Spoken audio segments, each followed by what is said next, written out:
यह वीडियो कक्षा 5 के लिए है और कक्षा 5 जो संस्कृत व्याकरण का पहला पायदान माना जाता है, इसलिए संस्कृत व्याकरण पर चर्चा होनी अत्यंत आवश्यक है। इसके पहले भाग में हमने विभिन्न प्रकार के अन्य बातों को जाना तथा संस्कृत व्याकरण हिंदी व्याकरण के समान नियमों पर आधारित है तथा स्वरों और व्यंजनों में भिन्नताएं होती हैं तथा अ से ज्ञ तक के वर्णों से शुरू होने वाले एक एक शब्द कौन कौन से हैं, इन सारी बातों को हमने जाना। जिन शब्दों का अंत विभिन्न मात्राओं के साथ होता है, उनमें से कुछ शब्द अह मात्रा के साथ होते हैं तो कुछ आ मात्रा के साथ तथा कुछ शब्द अम मात्रा के साथ होते हैं। यहाँ अह मात्रा से अंत होने वाले शब्द पुल्लिंग कहलाते हैं, आ मात्रा से अंत होने वाले शब्द स्त्रीलिंग कहलाते हैं तथा अम मात्रा से अंत होने वाले शब्द नपुंसक लिंग के शब्द कहलाते हैं। आइए अ से ज्ञ तक के वर्णों से शुरू होने वाले शब्दों के अर्थों को जानें। जैसा कि आप देख रहे हैं, अ से अश्व, अश्व मतलब घोड़ा, आ से आम्रम, आम्रम मतलब आम, ई से इच्छु, इच्छु मतलब ईख, ई से ईसह, ईसह मतलब ईश्वर, ऊ से उष्ट्र, उष्ट्र मतलब ऊँट, ऊ से ऊर्ना, ऊर्ना मतलब ऊन, ऋ से ऋषि, ऋषि अर्थात ऋषि मुनि, ऋर तथा लृ से कोई शब्द शुरू नहीं होता है। यह मात्रा के तौर पर संस्कृत व्याकरण में लगाए जाते हैं। ए से एणः, एणः मतलब मृग शावक, ऐ से ऐरावत इंद्र का हाथी या हाथी के पर्याय के रूप में भी ऐरावत का प्रयोग किया जाता है। ओ से ओदनम, ओदनम मतलब भात चावल, औ से औषधम, औषधम मतलब दवाई, अंग से अंगुली, अंगुली अर्थात हाथ की अंगुली, क से कलशा, कलशा पूजन सामग्री का कलश, ख से खगः, खगः मतलब पक्षी,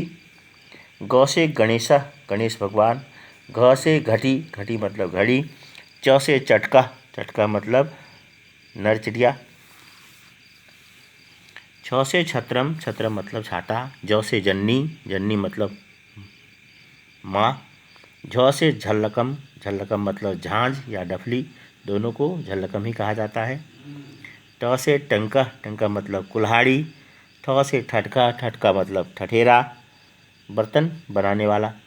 ड से डमरू, डमरू अर्थात डमरू, ढ से ढक्का, ढक्का मतलब ढोल, त से तूलिका, तूलिका अर्थात ब्रश, थ से थरवा, थरवा मतलब हाथ गाड़ी या हाथ से खींचने वाली गाड़ी, द से देवालय, देवालय अर्थात मंदिर, ध से धनु, धनु अर्थात धनुष, न से नारिकेल, नारिकेल अर्थात नारियल, प से पत्रम, पत्रम मतलब पत्ता, फ से फलम अर्थात फल, कोई भी फल, ब से बकह, बकह मतलब बगुला, भ से भवनम, भवनम मतलब भवन मकान, म से मीनह, मीनह मतलब मछली, य से यज्ञ, यज्ञ मतलब यज्ञ हवन, र से रात्रि, रात्रि मतलब रात, ल से लूता, लूता मतलब मकड़ी, व से वर्षा, वर्षा मतलब बारिश, स से शंख, शंख अर्थात शंख, श से षटपदः, षटपदः मतलब 6 पैरों वाला कीड़ा, कोई भी कीड़ा, स से सर्पः, सर्प मतलब सांप, और ह से हंस अर्थात हंस। ये सभी अ से ह तक के एक एक शब्दों के अर्थ थे।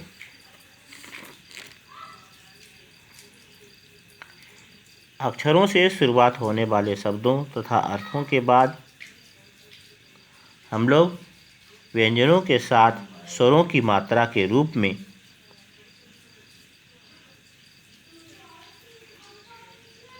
जो प्रयोग किए जाते हैं उन मात्राओं को जानेंगे। जैसे क के साथ में जब अ से औ तक के वर्ण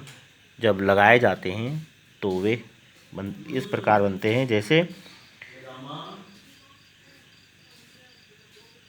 क जोड़ अ बराबर क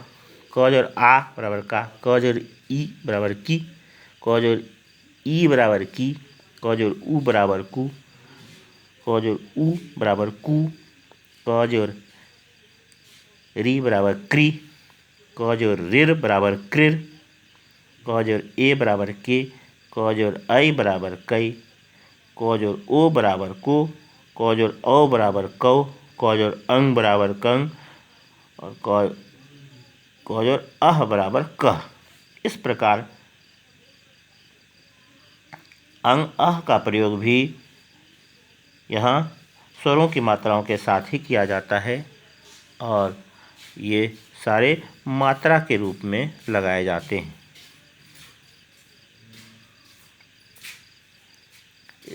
इसका शेष भाग अगले अंक पे जानेंगे। धन्यवाद।